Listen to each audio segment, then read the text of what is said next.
What is the first press conference you attended? I don't remember if it was actually the first, but The most memorable one the in the first beginning. one that I remember as a proper press conference for me that I Hmm. remember was Auto Expo. Hmm. So that would be 2006 Yeah. Auto Expo. And it was a very special one. Like it was like for me, I mean, I know press conferences aren't interesting, but this was when Tata and Fiat were going to announce their JV. Hmm.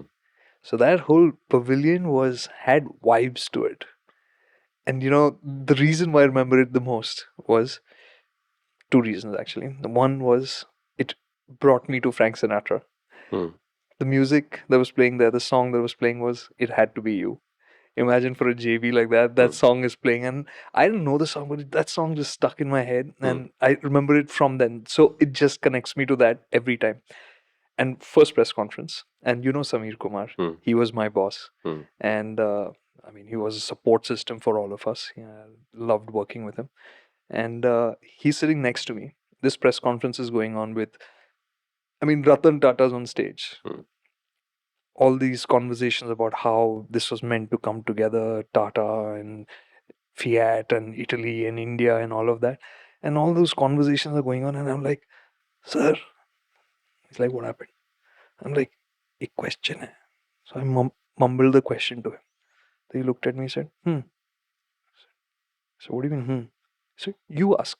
Hmm. I said, no, you ask. Hmm. He said, no, you ask. Hmm. So this is going on. I'm like, dude, I'm not going to ask a question. He's like, you ask the question, it's your question.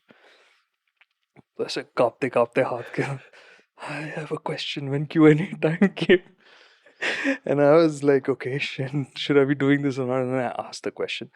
Thankfully, it's like a sigh of relief after that because it turned out to be a reasonable question. I thought it'll be a complete, because they went into a huddle to answer it after that.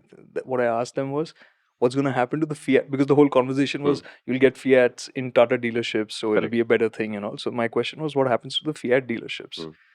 What happens to that ecosystem? So then they got it all. Clearly, they did not thought that part through.